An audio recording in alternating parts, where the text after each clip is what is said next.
हम भक्तों, ये पूरे 10 बातें थे जो मैंने आज आपको इस वीडियो के माध्यम से बताने की कोशिश की है कि भगवान हमारी बातों को क्यों नहीं सुनते हैं। आप सभी श्याम भक्तों को जय श्री श्याम। श्याम भक्तों, कैसे हैं आप सभी? उम्मीद करते हैं अच्छे ही होंगे। श्याम भक्तों, आप सभी बाबा श्याम की कई सालों से पूजा कर रहे हैं, बाबा श्याम की आराधना कर रहे हैं, इसी उद्देश्य से कि बाबा श्याम की कृपा आपके ऊपर बन जाए, बाबा श्याम आपकी अर्जियों को पूरी कर दे। परंतु श्याम भक्तों, आप राह देखते देखते थक गए हैं, परेशान हो गए हैं, क्योंकि बाबा श्याम ने आपकी अभी तक अर्जियों को पूरी नहीं करी है। इसका क्या कारण हो सकता है श्याम भक्तों? आप में से ही बहुत सारे ऐसे भक्त हैं जो ऐसे अक्सर सवाल पूछते रहते हैं कि भैया, हम बाबा श्याम से पिछले 2 साल से जुड़े हैं, बाबा श्याम ने हमारी एक न सुनी, बाबा श्याम ने हमारी मन्नत नहीं पूरी करी। इसके पीछे क्या कारण हो सकता है? क्या हमसे कोई ऐसी भूल हो गई? क्या हमसे ऐसी त्रुटि हो गई जो भगवान हमारी नहीं सुन रहे हैं? हमने तो अर्जी वाला नारियल भी भगवान को लगाया और भगवान से प्रार्थना की कि हमारी अर्जियों को जल्द से जल्द सुने, और अब हमारा विश्वास डगमगा रहा है। हम क्या करें भैया? आप कुछ सजेशन दीजिए। तो इस तरह के जो सवाल हैं, आप में से बहुत सारे भक्त लोग समय समय पर पूछते रहते हैं और वो जानना चाहते हैं कि उनकी अर्जियों को भगवान क्यों नहीं पूरी करते। वो भगवान से काफ़ी समय से जुड़े हैं, भगवान उनकी बातों को क्यों नहीं सुनते? ऐसे क्या कारण हो सकते हैं कि भगवान किसी की तो बहुत जल्दी सुन लेते हैं, किसी की इच्छा तुरंत पूरी कर देते हैं। आपने बहुत सारे लोगों की बात सुनी होगी कि बाबा ने हमें धन दिया, दौलत दिया, गाड़ी दी, भगवान ने हमारी हर इच्छा पूरी कर दी। इन सभी की इच्छा पूरी हो जाती है, परंतु जब हम भगवान से अरदास लगाते हैं, भगवान से विनती करते हैं, तो हमारा हाथ खाली का खाली रह जाता है। भगवान हमारी एक नहीं सुनते हैं और तब हमें ये लगता है कि ये सब बातें झूठी है, ऐसा कुछ भी नहीं होता। चलिए श्याम भक्तों, जानते हैं सच्चाई कि भगवान हमारी क्यों नहीं सुनते, इसके पीछे क्या कारण है। पॉइंट टू पॉइंट सारी बातें आज आपको बताने वाला हूँ। एक एक पॉइंट को बड़े ही ध्यान से सुनिएगा और एक एक पॉइंट को दिमाग में बिठा लीजिएगा, नोट कर लीजिएगा, वीडियो को स्किप ना करिएगा। कहीं अगर बोरियत आ रही है और समय नहीं है वीडियो देखने के लिए, तो आपसे हाथ जोड़कर विनती है, जब आपके पास निश्चित समय है, उसी समय में पूरी बातों को ध्यान से सुनिएगा। श्याम भक्तों, हमारी पूजा क्यों नहीं सफल हो रही? हम क्यों परेशान हैं, क्यों दुखी हैं, क्यों चिंतित हैं? तो श्याम भक्तों, पहला कारण ये हो सकता है कि पूजा पाठ को लेकर हमारी आध्यात्मिक दृष्टिकोण में कहीं ना कहीं कुछ न कुछ कमी रह गई है, जिसके कारण से भगवान हमारी बातों को नहीं सुन रहे हैं। श्याम भक्तों, भगवान की पूजा करते समय सच्चे मन से भगवान में ध्यान लगाना आवश्यक है। अगर हम बाबा श्याम की पूजा कर रहे हैं तो सच्चे मन से उनको ध्यान करना आवश्यक है। आप हर वक्त तो मंदिर में नहीं जा सकते। अब भगवान की आराधना पूजा ज़्यादा से ज़्यादा अपने मन में उनको ध्यान करके, उनको सोचकर, सच्चे भाव से समर्पित होकर उनकी पूजा अर्चना आप कर सकते हैं। परंतु श्याम भक्तों, ऐसा करना सबके लिए संभव नहीं है। हर इंसान ये सोचता है कि हमने आज सुबह सुबह भगवान की पूजा कर ली, संध्या के समय भगवान की पूजा कर ली, भगवान के आगे घी का दिया जला दिया, भगवान के आगे हमने 2 बत्ती जला दी, भगवान के आगे हमने घंटी बजा दिया और भगवान को हमने तिलक भी कर दिया, तो वो समझते हैं कि उन्होंने पूजा कर ली। और बहुत सारे सजेशन देने वाले तो यहाँ तक कह देते हैं, इतनी भी पूजा पाठ करने की क्या ज़रूरत है, भगवान के समक्ष तो सिर्फ हाथ जोड़ लो, बस भगवान उसी में खुश हो जाते हैं। बहुत सारे कहने वाले तो यहाँ तक कह देते हैं। तो श्याम भक्तों, अब क्या करें? क्या भगवान की पूजा पूरी विधि विधान के साथ करें? क्या हर रोज हम किसी पुजारी को लाकर उनको बिठाकर विधि विधान के साथ पूजा करें? इतना कुछ आपको करने की ज़रूरत नहीं है। तो फिर क्या करना है? नॉर्मल पूजा भी नहीं कर सकते, किसी के सजेशन को भी नहीं मान सकते, पुजारी को भी नहीं बुलाना है, तो करना क्या है आखिर श्याम भक्तों? मैं आपसे यही कहना चाहता हूँ कि आप अपने आप को रोबोटिक ना बनाएं, यानी आप अपने आप को यांत्रिक ना बनाएं, एक यंत्र के समान ना बनाएं कि जिस प्रकार से एक यंत्र, इस प्रकार से एक रोबोट को हम निर्देश देते हैं कि सिर्फ ये काम करना है, तो वो उसी हिसाब से उस काम को करेगा। तो अपने दिमाग को रोबोटिक ना बनाइए। अपने दिमाग में सिर्फ ये ना रखिए कि सुबह उठना है, नहाना धोना है, भगवान के आगे अगरबत्ती जला देनी है, दीप जला देनी है, भगवान की आरती कर लेनी है, बस हमारी पूजा हो गई और उसके बाद काम पे निकल जाना है। यानी शम भक्तों, अगर भगवान की आपको पूजा करनी है या तो सच्ची श्रद्धा और पूरे मन के भाव के साथ आपको अपने घर के मंदिर में बैठ जाना है और भगवान के समक्ष हाथ जोड़ लेना है। ऐसा नहीं है कि हड़बड़ी में आपको पूजा पाठ करनी है। भगवान के समक्ष आपको करुणामयी होकर भगवान से प्रार्थना करनी है, भगवान से विनती करनी है। उसके बाद जो धूप बत्ती, जो घी का दिया आपको जलाना है वो सब आप जला सकते हैं, परंतु आपके दिल में करुणामयी होना चाहिए। अगर करुणामयी है तभी भगवान तक आपकी बात पहुंचती है, अन्यथा यांत्रिक रूप से पूजा करेंगे तो भगवान तक आपकी बात नहीं पहुंचेगी। शम भक्तों, दूसरी बात आपको ध्यान रहे कि भक्ति में अगर स्वार्थपना है, यानी अगर आप स्वार्थपना होकर भगवान की भक्ति कर रहे हैं, भगवान की पूजा कर रहे हैं या किसी विशेष उद्देश्य के साथ किसी विशेष लाभ के लिए भगवान की पूजा कर रहे हैं, तो वो पूजा आपकी असफल मानी जाती है। भले ही पूजा वो आप सालों से कर रहे हैं, परंतु वो पूजा आपकी असफल मानी जाती है। यह शम भक्तों, हम ये कह सकते हैं कि अगर आप किसी विशेष इच्छा या किसी विशेष उद्देश्य के साथ आप पूजा कर रहे हैं, शम भक्तों, उस पूजा का जो प्रभाव होगा वो एक सीमित अवस्था तक ही रहेगा।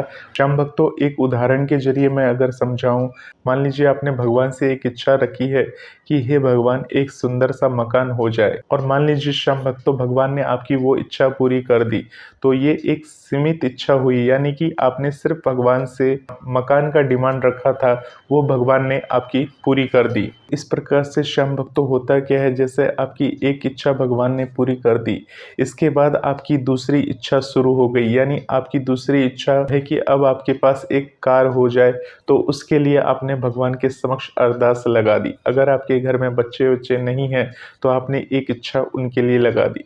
शम भक्तों, आपको ये विशेष ध्यान रखना है कि जो मनुष्य का दिमाग होता है, मनुष्य की इच्छाओं का अंत नहीं होता, उसकी इच्छाएं अनेक होती है, और इन इच्छाओं की पूर्ति करने के लिए आप स्वार्थी बन जाते हैं और अपने स्वार्थ सिद्धि के लिए भगवान के समक्ष बैठकर भगवान से अपनी इच्छाओं को पूर्ण करने के लिए उनसे अर्जी लगाते रहते हैं, उनसे विनती करते रहते हैं। यानी शम भक्तों, यहाँ जो सिर्फ आपकी पूजा हो रही है वो सिर्फ अपने स्वार्थ सिद्धि के लिए पूजा हो रही है। यानी शम भक्तों, आपको ये ध्यान देने की आवश्यकता है कि भगवान जो है निस्वार्थ पूजा चाहते हैं। चलिए शम भक्तों, बात करते हैं दूसरे कारण की। तो शम भक्तों, दूसरा कारण जो होता है वो आपका कर्म प्रधान हो सकता है, यानी आपके कर्मों के प्रभाव की वजह से बाबा श्याम ने आपकी इच्छा पूरी नहीं की, आपकी पूजा को अभी तक पूरी तरह से स्वीकार नहीं किया। आप पिछले 2 सालों से, 5 सालों से, 10 सालों से भगवान की पूजा कर रहे हैं, परंतु आप वहीं के वहीं हैं और बाकी लोग कहां से कहां पहुंच गए। शम भक्तों, आप सभी को बता दें, जैसा कर्म हमने अपने पूर्व जन्म में किए हैं उस कर्म का फल हम इस जन्म में भोग रहे हैं। यानी अगर हमारे पिछले कर्म सही नहीं थे जिसके कारण से इस जन्म में दुख भोग रहे हैं, शम भक्तों, ऐसे पूर्व जन्म में किए हुए कर्म जो है हमारे वर्तमान कर्म को प्रभावित कर सकते हैं, और ऐसे समय में जब हम भगवान की पूजा पाठ परे दिल से करते हैं, भक्ति पूर्वक करते हैं, तो हमारी ये पूजा पाठ का विशेष ये चमत्कार होता है कि हमारे पिछले जन्म में किए हुए कर्मों के प्रभाव को वो तो कम कर सकती है, परंतु पूरी तरह से समाप्त नहीं कर सकती। यानी जो कर्म हमने पूर्व जन्म में किए हैं उसका जो प्रायश्चित होता है वो हमें वर्तमान में करना ही होता है। तो पूजा पाठ करने से क्या होती है, हमें हिम्मत मिलती है, हमें शक्ति मिलती है, भगवान हमें रास्ता दिखाते हैं, मार्गदर्शन करते हैं, परंतु पूरी तरह से वो समाप्त नहीं हो पाती है। तो शम भक्तों, इस बात का आपको विशेष ध्यान रखना है, घबराना नहीं है, क्योंकि भगवान की पूजा कभी व्यर्थ नहीं जाती, कभी भी खाली नहीं जाती, उसका भी प्रभाव आपको कहीं ना कहीं देखने को जरूर मिलेगा। शम भक्तों, अगर आपके वर्तमान कर्म सही नहीं है, यानी अगर आप वर्तमान जीवन में यानी प्रेजेंट टाइम में कुछ गलत काम कर रहे हैं, आपका आचरण सही नहीं है, आप सभी के साथ गलत व्यवहार करते हैं, तो समझ लीजिए आप भगवान की जो पूजा पाठ करते हैं वो पूजा पाठ आपकी भगवान को स्वीकार नहीं होती है। यानी कह सकते हैं कि उस पूजा पाठ का कोई भी फल हमें प्राप्त नहीं होता। हालांकि हम अपनी मन की संतुष्टि के लिए भगवान की पूजा कर तो लेते हैं, परंतु जब हमारे साथ कोई ऐसी घटना घटती है और जब हम भगवान के दरवाजे पर जाते हैं, भगवान का दरवाजा खटखटाते हैं, तब भगवान हमारी नहीं सुनते हैं। इस बात का आपको विशेष ध्यान रखना है। शम भक्तों, बात करें तीसरे कारण की, तो तीसरा कारण हो सकता है धैर्य की कमी, आपके धैर्य और समय की कमी। शम भक्तों, आप सभी एक बात का विशेष ध्यान रखें कि बाबा श्याम के समक्ष जब आप अर्जी लगाते हैं तो आप ये चाहते हैं कि भगवान आपकी अर्जियों को जल्द से जल्द पूरी कर दे, यानी आप एक निश्चित समय बना देते हैं कि इस समय के अंदर ही आपकी इस अर्जी को पूरी होनी है। यानी एक उदाहरण के जरिए समझा जाए कि अगर आपने भगवान के समक्ष आपने ऐसी अर्जी लगा रखी है कि हे भगवान कि मुझे 2024 में सरकारी नौकरी मिल जाए।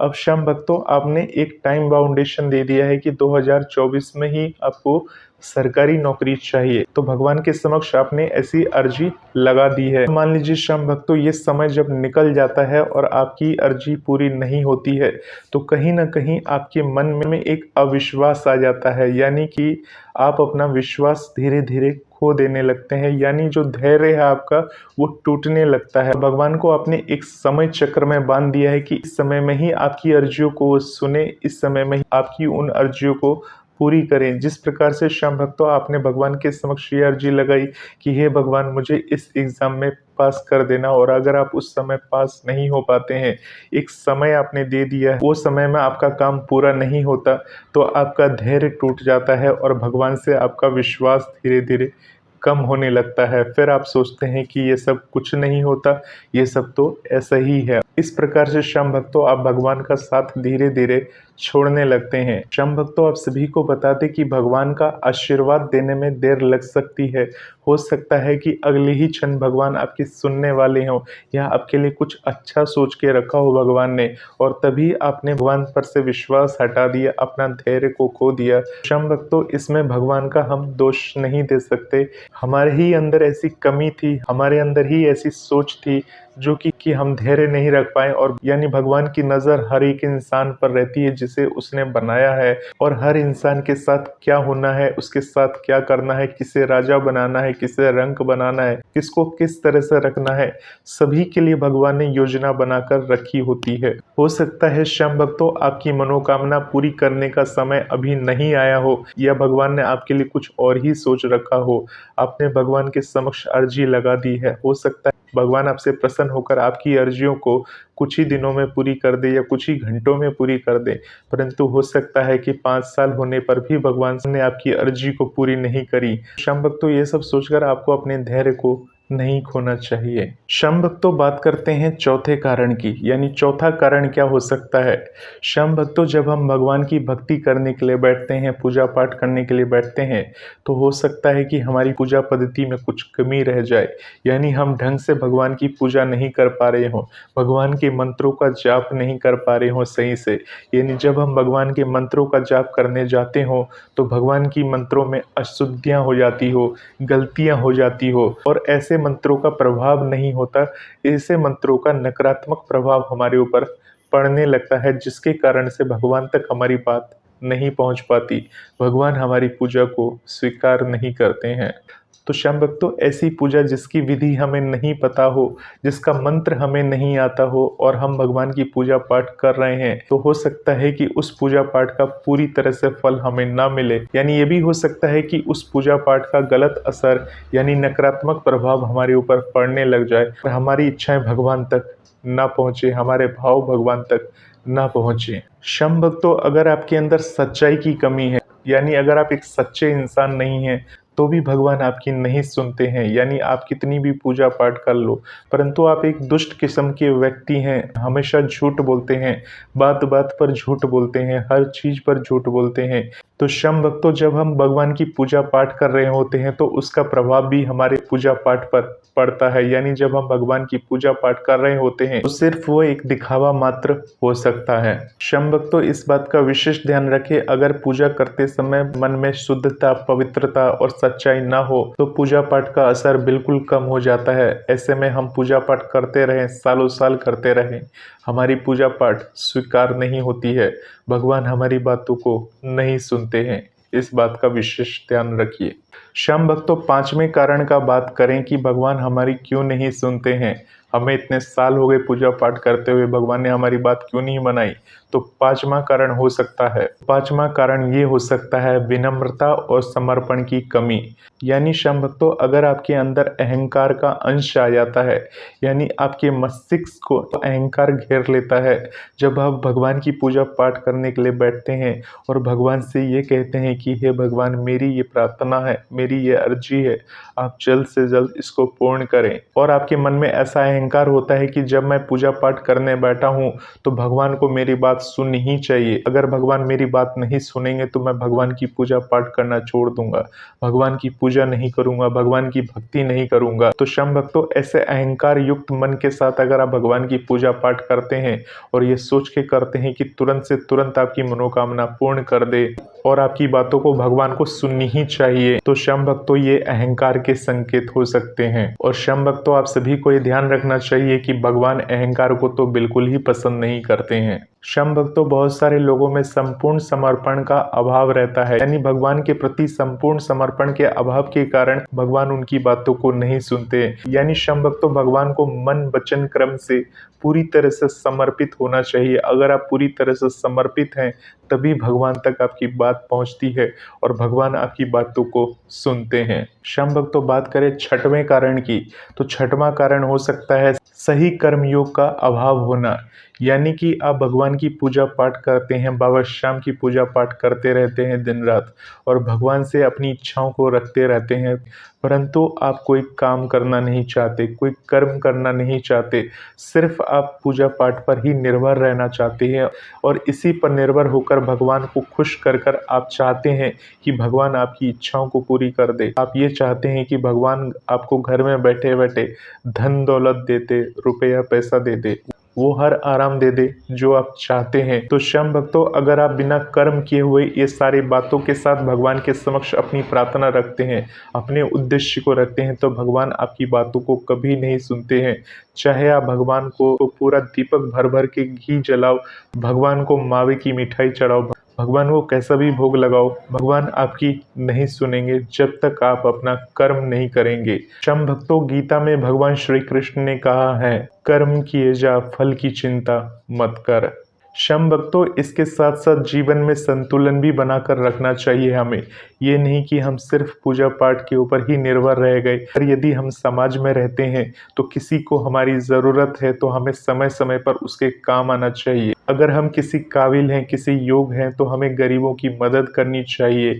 अगर हम किसी काबिल नहीं है, रुपए पैसे हम किसी को दे नहीं सकते, तो कोशिश कर सकते हैं किसी की भी किसी भी तरह से हम मदद कर सकते हैं जिसमें सामने वाले को खुशी मिल सके। तो शम भक्तों, सही और सच्चे कर्म अगर आप करते हैं तो भगवान की नज़र में आप बने रहते हैं और भगवान का आशीर्वाद आपके ऊपर बना रहता है। शम भक्तों, सातवें कारण की बात करें तो वास्तु या ऊर्जा का भी प्रभाव हमारे जीवन पर पड़ता है जब भगवान हमारी बातों को नहीं सुनते हैं। शम भक्तों, जब हम अपने घर में मंदिर को स्थापित करते हैं, भगवान की तस्वीर या भगवान की शीश को हम जब स्थापित करते हैं, यदि हमारे घर या पूजा स्थल की जगह नकारात्मक प्रभाव है, यानी नकारात्मक वातावरण बना रहता है, तो ऐसे में हमारी वो पूजा पाठ असफल हो जाती है, पूजा पाठ सफल नहीं हो पाती। जैसे कि शम भक्तों, मान लीजिए आपने घर का मंदिर ऐसी जगह बनाया कि उसके ठीक सामने टॉयलेट है या उसके बगल में टॉयलेट बना है, ऐसी जगह आपने मंदिर बना दी है जहां से लोगों का आना जाना लगा रहता है, यानी मंदिर का कोई उपयुक्त स्थान नहीं है, सही स्थान नहीं है, फिर भी आपने वहां पर मंदिर बना दिया है और आप हर रोज भगवान की पूजा पाठ करते हैं, भगवान के समक्ष दीपक जलाते हैं, तो ऐसी पूजा का जो प्रभाव रहता है वो कम हो जाता है, पूरी तरह से सकारात्मक ऊर्जा का संचार कम हो जाता है। यानी जो पूजा स्थल होना चाहिए वो साफ सुथरी जगह होना चाहिए, वास्तु के हिसाब से दिशा को ध्यान में रखकर पूजा स्थल को हमें रखना चाहिए। बहुत सारे लोग अपने घरों में मंदिरों को कहीं भी टांग देते हैं, लटका देते हैं या रख देते हैं, उनको इससे कोई फर्क नहीं पड़ता कि कौन सी दशा है कौन सी दशा नहीं है, उनको तो सिर्फ घर में मंदिर रखना होता है। और जब घर के अंदर कुछ भी अनबन होने लगती है, कुछ भी घटनाएं घटित होने लगती है या उनके साथ कुछ भी गलत होने लगता है, तो उन्हें पता ही नहीं चलता कि ये किस कारण से हो रहा है। शम भक्तों, बीमारियों का इलाज तो डॉक्टर कर सकते हैं, परंतु ऐसी कोई घटनाएं अगर हमारे साथ घटने लग जाए तो उसका कोई भी इलाज नहीं है, ये आपको ध्यान में रखना चाहिए। श्याम भक्तों, इस बात को नोट कर ले, अगर आपके घर में या पूजा स्थल पे नकारात्मक ऊर्जा का वास है, उसके बाद आप मंदिर की स्थापना करते हैं, पूजा पाठ करते हैं, तो ऐसी स्थिति में आपकी जो पूजा पाठ का प्रभाव होता है वो कम हो जाता है और इसी तरह से सालों साल बीतते हुए चले जाते हैं और आपकी अर्जी और आपकी बातें भगवान तक नहीं पहुंच पाती है और भगवान आपकी नहीं सुनते हैं। फिर आप परेशान हो जाते हैं और फिर यही कहते हैं कि भगवान हमारी सुन नहीं रहे हैं। श्याम भक्तों, बात करते हैं 8वें पॉइंट की। श्याम भक्तों, 8वां कारण हो सकता है आत्मविश्लेषण की कमी, यानी कि हमें खुद से ये पूछना चाहिए, क्या हम अपने जीवन में सच्चे हैं? क्या हमने अपने भीतर के सभी दोषों को मिटाने की कोशिश की है? यानी कि जो भी हमारे भीतर अवगुण हैं, यानी हमारे भीतर जो दोष हैं, वो तो हमसे बेहतर कोई और तो जान ही नहीं सकता। हम अपने कुछ अवगुणों को किसी दूसरों को बताते नहीं हैं, नहीं अपने परिवार को बताते हैं, नहीं किसी और को बताते हैं, परंतु जो वो हमारे अवगुण हैं वो हमारे शरीर में रहते हैं, हमारे मस्तिष्क में रहते हैं। और ऐसे अवगुणों के साथ जब हम पूजा पाठ करने बैठते हैं, भगवान की भक्ति करते हैं, उस समय हमें ये लगता है कि इस अवगुणों को हटाकर भगवान की पूजा करनी चाहिए। तो श्याम भक्तों, आप सभी को बता दें कि भगवान से कुछ भी नहीं छुपा। भगवान की नज़र तो हर समय आपके ऊपर रहती है और भगवान को हर समय ये पता रहता है कि आप क्या कर रहे हैं, क्या नहीं कर रहे हैं। तो अगर आप ऐसे अवगुणों के साथ भगवान की पूजा पाठ करते हैं तो भगवान तक आपकी बात नहीं पहुंचती है। श्याम भक्तों, आपके अंदर अगर असंतोष की भावना है कि आप बार बार भगवान से शिकायत करते रहते हैं और भगवान से हमेशा शिकायत पे शिकायत करते रहते हैं, तो इसका मतलब यही होता है कि भगवान पर आपको भरोसा नहीं है। यानी श्याम भक्तों, अपने अवगुणों को मिटाकर भगवान से भक्ति भाव के साथ उनकी पूजा करनी चाहिए। अवगुणों को अंदर में रखकर उनसे बार बार शिकायत नहीं करना चाहिए। से यही संकेत निकलता है कि अब आपका भगवान पर से धीरे धीरे करके भरोसा उठता ही चला जा रहा है।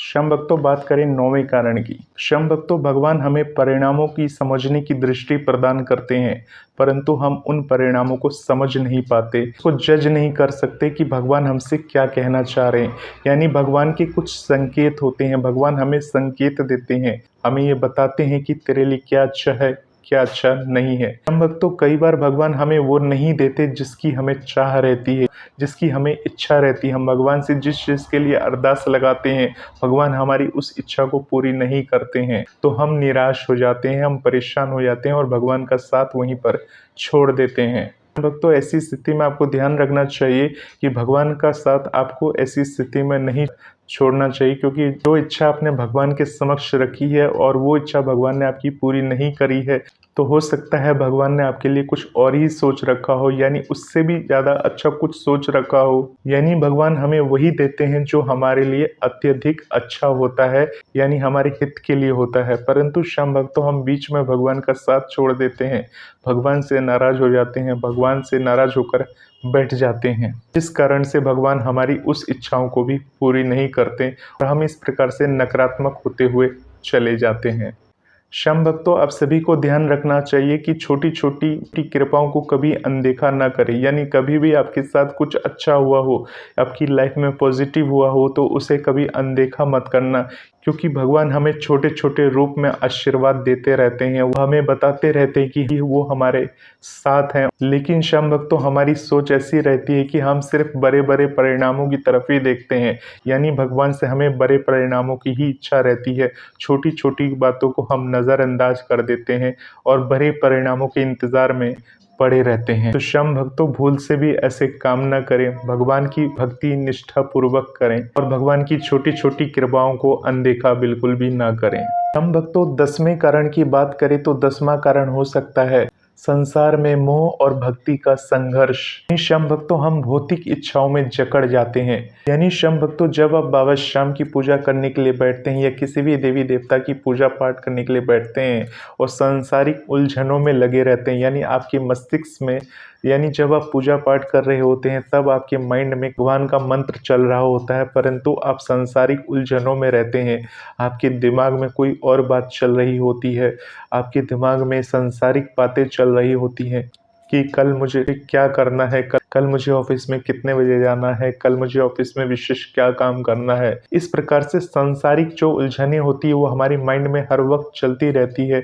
और जब हम भगवान की पूजा पाठ करते रहते हैं तो उस समय हमारी जो पूजा रहती है वो अधूरी रह जाती है। पूरी तरह से भगवान उस पूजा को स्वीकार नहीं करते। शम भक्तों, भगवान से जुड़ने के लिए थोड़ा सा सांसारिक मोह माया से आपको दूर रहना पड़ेगा। यानी भगवान को पाना है तो मोह माया का त्याग करना है और भगवान को ध्यान रखना है। शम भक्तों, ये पूरे 10 बातें थी जो मैंने आज आपको इस वीडियो के माध्यम से बताने की कोशिश की है कि भगवान हमारी बातों को क्यों नहीं सुनते हैं, भगवान हमें क्या संकेत देते हैं परंतु हम उन संकेतों को समझ नहीं पाते हैं। बाबा श्याम की जब हम पूजा करते हैं, श्याम हमारे काम क्यों नहीं बनाते हैं और किसी दूसरों का काम क्यों बना देते हैं। इस वीडियो से पूरी बात आज आपको समझ में आई होगी। श्याम भक्तों, इन बातों से यही निष्कर्ष निकलता है कि भगवान की पूजा हमें सच्चे मन से और समर्पण भाव के साथ भगवान की पूजा पाठ करनी चाहिए। अपने कर्मों को सुधार कर सही रास्ते पर हमें हमेशा चलना चाहिए। गलत कामों से हमें बचना चाहिए। साथ ही साथ श्याम भक्तों, हमें धैर्य और विश्वास को बनाए रखना चाहिए। श्याम भक्तों, भगवान हमारी सुनते हैं परंतु सब चीज़ का सही समय आता है। जब आपका सही वक्त आएगा, जब सही समय आएगा, तभी भगवान आपकी बातों को सुनेंगे। ऐसे में आप डिसाइड नहीं कर सकते कि भगवान की आप पूजा 1 साल से कर रहे हैं, 2 साल से कर रहे हैं, 5 साल से कर रहे हैं, तो भगवान को अब आपकी बात को सुन लेनी चाहिए। ये ज़रूरी नहीं है कि भगवान आपकी बातों को सुने ही सुने।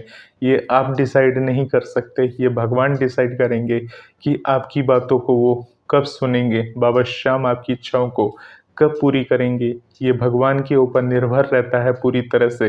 इस बात की आपको गांठ बांध लेनी चाहिए। आपको सिर्फ अपनी भक्ति और कर्म पर ध्यान देना चाहिए। बाकी सही समय आने पर भगवान आपको सकारात्मक परिणाम ज़रूर देंगे।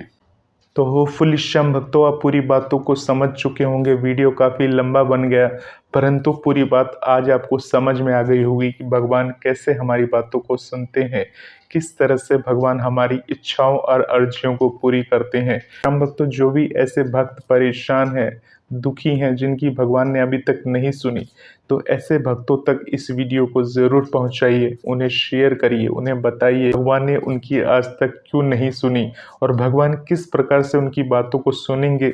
श्याम भक्तों, अगर आपने इन बातों को ध्यान में रखा और इस प्रकार से भगवान की आपने भक्ति करी, भगवान की पूजा पाठ करी, तो भगवान आपकी अर्जियों को 200% ज़रूर पूरा करेंगे। तो श्याम भक्तों, भजन मंत्र शक्ति पर बाबा श्याम की प्रेरणा स्रोत ऐसी बातें आती रहती हैं, ऐसे वीडियोस को हम लाते रहते हैं ताकि आपकी कन्फ्यूज़न दूर हो जाए और बाबा श्याम की विशेष कृपा के आप पात्र बन जाए। तो श्याम भक्तों, बाबा श्याम से जुड़े रहें, बाबा श्याम की भक्तिमय बातों को सुनते रहें। मिलते हैं श्याम भक्तों एक नए वीडियो के साथ। तब तक के लिए आप सभी श्याम भक्तों को जय श्री श्याम।